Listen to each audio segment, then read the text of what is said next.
Bienvenue dans Artistas Latinas en Paris, un podcast qui donne la parole aux femmes artistes d'Amérique latine qui ont tout quitté pour créer, rêver et résister à Paris. Je m'appelle Eliana Fleur, je suis artiste immigrante moi aussi.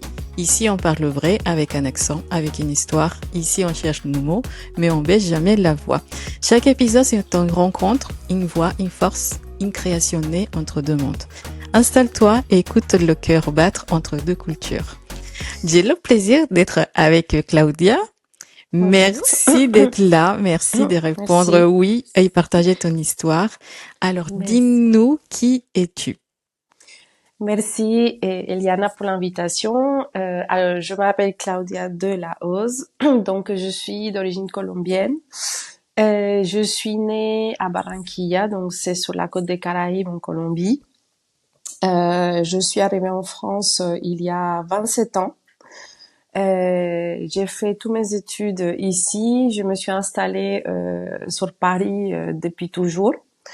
Donc je suis franco-colombienne depuis très longtemps. J'ai commencé, si tu veux, mes études en histoire de l'art. Et j'ai toujours été attirée par l'art dans toutes ses formes. Je faisais beaucoup de théâtre quand j'étais jeune. C'était la forme, on va dire, artistique que j'avais trouvée dans ma jeunesse pour m'exprimer. Ensuite, j'ai fait un détour sur tout ce qui était design, architecture d'intérieur, où j'ai travaillé pendant beaucoup d'années. Mais ce métier-là, c'est vrai que malgré la conception et tout ça, et la relation clientèle et la possibilité de pouvoir construire des espaces avec des matières, la couleur, j'ai toujours senti qu'il y avait un truc qui manquait en fait. D'accord. Alors moi j'ai jamais pensé pensé d'avoir une carrière artistique, surtout dans la peinture. Et c'était quelque chose qui s'est un petit peu présenté à moi sans que je le cherche vraiment. Pendant le Covid, on était tous enfermés, puis c'était un moment assez propice pour un petit peu pour réfléchir à soi. Oui. J'avais décidé de ne pas céder on va dire, à la panique à ce moment-là, et un jour je me suis dit tiens, je vais essayer de faire quelque chose depuis chez moi. Donc j'ai commencé à faire de la cuisine, des choses inédites, de la confiture, du pain, des choses un peu qui sortaient de l'ordinaire. Et un jour, je suis passée devant un magasin et j'ai vu une toile. Enfin, ils vendaient des toiles et des acryliques. Je me suis dit tiens, je vais peut-être essayer ça pour tu sais pour passer le Oui, pour un temps. loisir, oui, c'est ça. Et voilà, pendant la période Covid, le temps de reprendre mon travail parce que j'avais un travail je travaillais pour un designer en fait. Et en fait, on était à l'arrêt.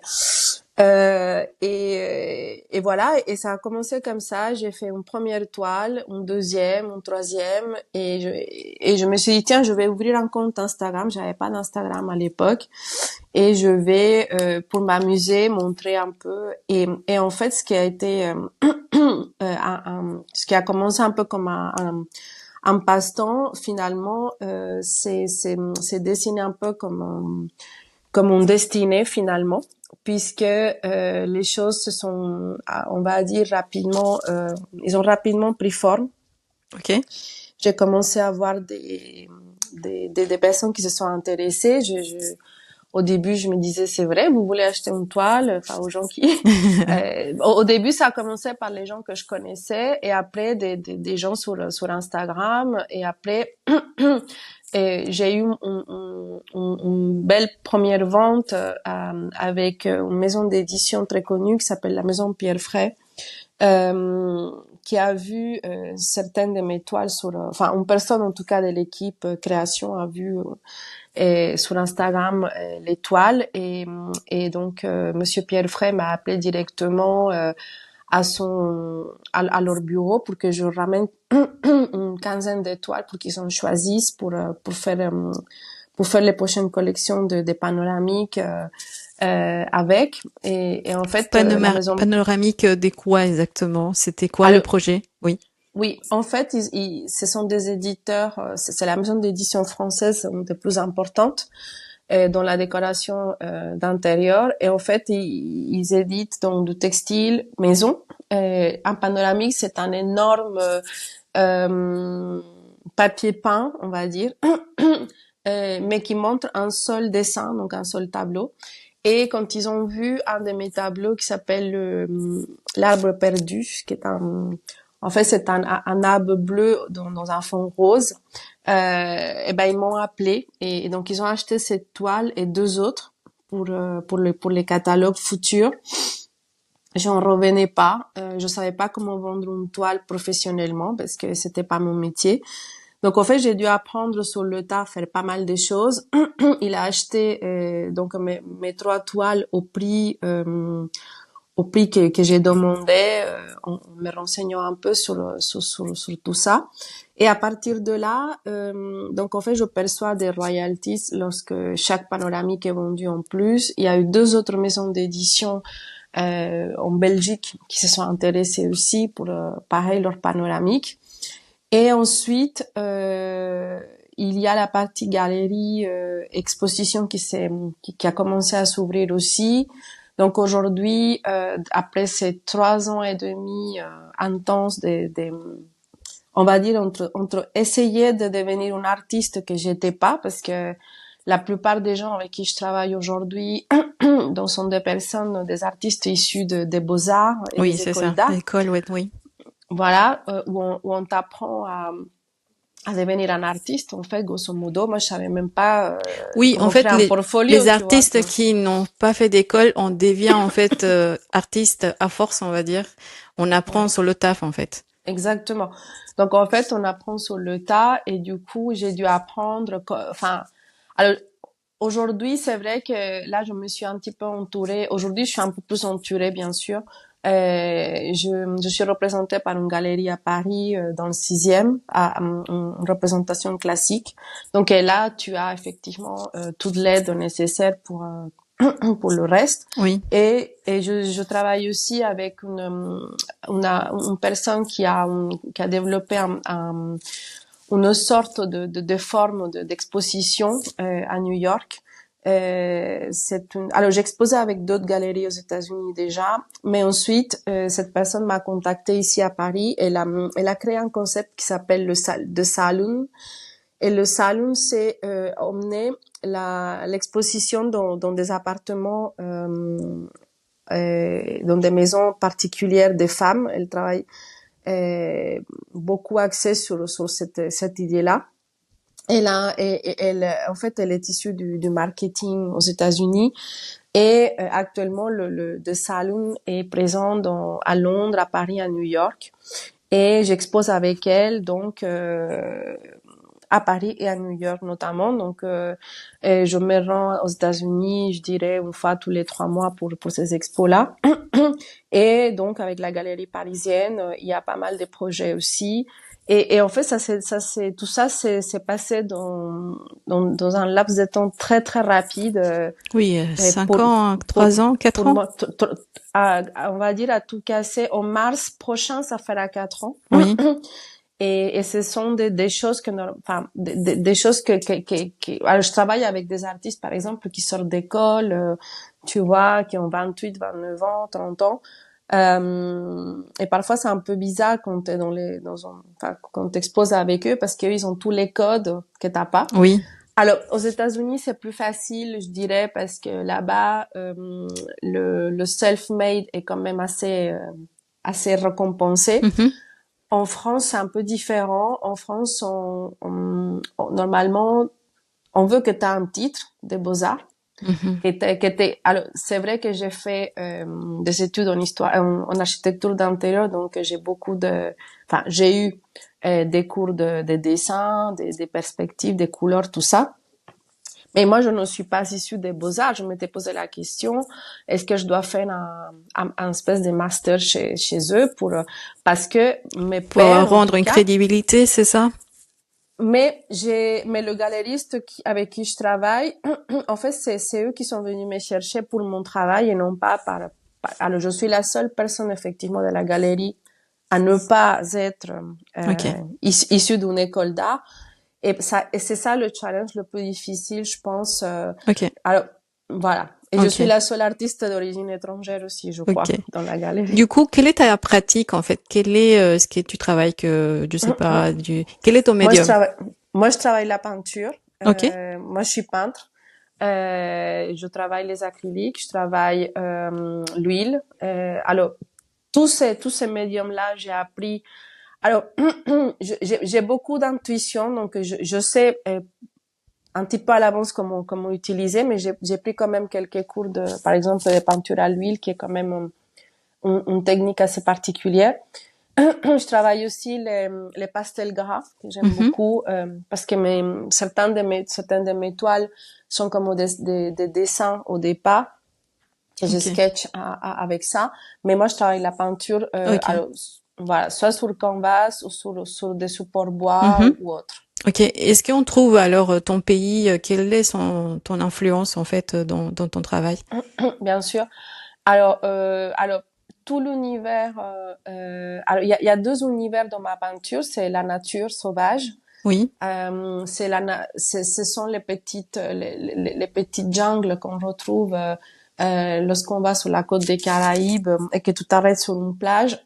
Tu vas toujours avoir au fond une mini jungle qui se dessine, un mangrove ou des endroits qui ont été les endroits de mon enfance Oui. que je dessine avec des couleurs très pastel qui est ma palette en fait. Et ensuite, j'ai le sujet de la femme parce que je suis issue d'une famille où il y a beaucoup de femmes, Ok. où la femme est un peu la chef des bandes. Et j'ai deux sujets principaux avec ça. Donc c'est la femme, on va dire guerrière, la femme Qui impose. qui on va dire celle qui est tombée mais qui se relève toujours. Ok. C'est la femme d'Amérique latine, hein, c'est celle qu'on C'est ça. voilà. Mhm. Et ensuite mon autre sujet, donc c'est le sujet de mon projet actuel qui s'appelle le projet Menina, qui est un projet qui naît aussi de mon histoire familiale, d'avoir observé pendant toute ma vie les femmes de ma famille et d'autres familles. Pour avoir beaucoup été aussi en Espagne, avoir été fascinée par le sujet. Et c'est la femme en fait qui migre en 1500 Mhm. dans les territoires D'accord. Donc nouveaux. plutôt Voilà. l'étape colonisation. Exactement. Donc D'accord. c'est la femme de la colonisation Ok. qui va être en Amérique du Sud, mais en Amérique centrale et également en Amérique du Nord. Donc D'accord. c'est cette femme qui va être confrontée à, on va dire, à un environnement hostile Oui. depuis son arrivée et qui va devoir se faire une place dans un On milieu se très fait toujours la masculin. place, même aujourd'hui. En fait, je pense que c'est Exactement. un sujet d'actualité. Exactement. Donc, en fait, c'est voir un petit peu ce personnage-là qui a très peu été visité, on va dire, dans la peinture. On va parler beaucoup de l'esclavage, Ok. de la, voilà, En parlant des difficultés, quel était voilà. le plus difficile pour toi quand tu es arrivée en France? Quand je suis arrivée en France, hum, Le fait d'être une femme ouais, migrante, tu sais. ouais, ouais. Alors, qu'est-ce que je pourrais dire sur ça? Alors, moi, j'avais déjà vécu en Allemagne Mhm. et à Barcelone aussi avant de venir en France. Moi, j'ai toujours gardé en tête une phrase que ma mère me disait, là où tu vas, fais ce que tu vois. Voilà. Et, et je crois que, en réalité, je me suis très rapidement adaptée. En fait, je m'adapte rapidement. Tu vois, Mhm. tu me dis, tu vas Oui. aller en Chine pendant 6 mois. Je vais faire des recherches sur comment on vit là-bas, etc. Moi, j'ai une capacité d'adaptation qui est assez importante, mais c'est aussi parce que j'ai vécu des choses dans mon enfance qui n'ont pas été très faciles Mhm. avec mon père et Mais qui en ont, France, qu'est-ce qui était le plus ouais. difficile pour toi finalement? Est-ce que c'était la langue? Est-ce que c'était le fait de trouver un logement? Est-ce que Mm. c'était quoi? Alors, en Le fait, froid?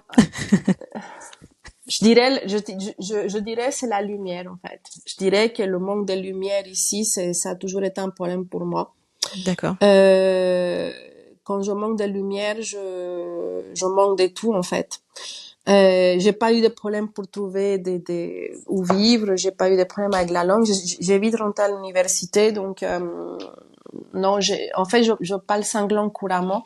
Donc la langue, apprendre des langues, ça a toujours été un hobby pour moi. J'adore ça. Mais moi, je dirais plutôt c'est le manque de lumière que nous avons ici. Les hivers sont durs pour moi. Oui. Même après 27 ans, c'est un moment très très dur où je me prépare à l'avance parce Ok. que je sais que ça va pas être facile pour moi. Donc si je peux pas rentrer en Colombie en hiver, Oui. un peu, je me prépare psychologiquement parce que les hivers et surtout à Paris, c'est très gris. Oui. C'est cette petite pluie qui te tombe dessus quand tu marches. Moi, j'ai tendance à subir un peu ça, en D'accord. fait. Ok. Donc, qu'est-ce qui t'a donné la force de continuer et de vivre, finalement, continuer à vivre à Paris? Oui. Alors, plusieurs fois, j'ai été tentée de rentrer en Colombie à nouveau pour diverses raisons. Oui. Et à chaque fois, la vie m'a ramenée ici à nouveau. Mhm. Ensuite, j'ai eu mon fils, et je crois que ensuite quand j'ai trouvé la peinture il y a quelques années, enfin quand j'ai trouvé ça, je me suis dit à la fin je vais faire ça toute ma vie et quelle meilleure place que de toute manière que Paris pour pouvoir développer ça. Mais je voyage beaucoup et j'essaye de voyager beaucoup pour Mhm. justement combler ce manque comme je te disais, de lumière Oui. et d'énergie. Et mine de rien, je pense qu'on est beaucoup à penser que à Paris, tu as toujours cette densité. Il y a une densité dans les, dans l'environnement, en fait, Mhm. la pollution, etc. Oui. Et j'essaie de m'en éloigner, mais avec l'opportunité que ce métier-là me donne de pouvoir voyager aussi. Mhm. Et je retrouve un souffle ailleurs et je reviens, mais Paris, enfin, la France, ça reste la France et Paris, ça reste Paris. Et je suis très contente de pouvoir, faire partie de ce micro-monde artistique aujourd'hui, et surtout en venant d'Amérique latine et pouvoir représenter avec nos paysages et Ok. ce que nous avons à dire Qu'est-ce qui te aussi manque le ici. plus de ton pays? Beaucoup de choses. Alors moi, je viens d'un endroit très chaleureux, la côte des Caraïbes, où le stress n'est pas un mot qui est très Ça n'existe pas répandu. en Colombie. Et je dirais que de là où je viens encore moi, où la Mhm. vie passe vraiment très lentement, alors de là où je viens, tu as la mer, t'as un fleuve que maintenant peut se visiter. C'est une ville très cool en fait. D'accord. C'est ça qui Et te manque le plus. cette coolitude des gens, de ne jamais se stresser parce qu'ils doivent faire la queue, parce que voilà.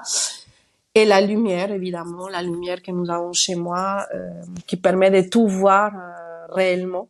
Et D'accord. ça, et la nourriture aussi, je dirais.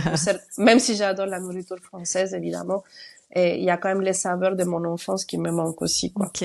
Un conseil à donner pour une femme qui est en train de préparer en fait son voyage en France pour arriver en France, quel serait en fait pour toi? Oui. Alors moi, je pense, et ça, je le dis à des gens que je connais, implique-toi dans la nouvelle culture où tu arrives. C'est-à-dire que si tu restes dans ton monde, dans ton pays, peu importe d'où tu viens, et tu ne cherches que à avoir des rapports avec des gens parce que tu as peur de l'inconnu ou de la nouveauté, je pense que ça va retarder déjà ton adaptation. Deuxièmement, la langue. Alors, c'est vrai que les Français sont entre guillemets assez latins, mais ne sont pas assez latins comme en espagnol ou en italien. Donc, il faut à un moment donné et rapidement que tu parles français. C'est Oui, très c'est surtout la important. Si langue en tu fait, toujours qui revient en fait. bah, Ok. il y a la langue et puis il y a aussi le contexte. Et la France est le pays de la gastronomie, de la culture, de la mode, du design, de l'art.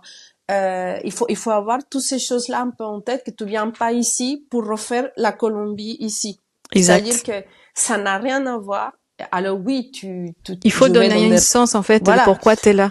exactement. Et en plus, si tu veux faire une carrière artistique, Ce que je vois, je rencontre des personnes aussi de Colombie qui essayent de faire des choses, mais si tu restes dans ton petit trou, dans ton mini-monde colombien ou péruvien ou mexicain, peu importe, ça va être difficile qu'on te prenne réellement, sauf si tu es bien sûr dans une école d'art et que là t'as des Ça va relations dépendre en déjà. fait des Voilà. choses. Oui. Mais il faut que tu essayes de sortir du lot, Mhm. percer, et que les gens voient que tu as envie de t'adapter, de t'intégrer aussi. C'est très D'accord. important. Ok.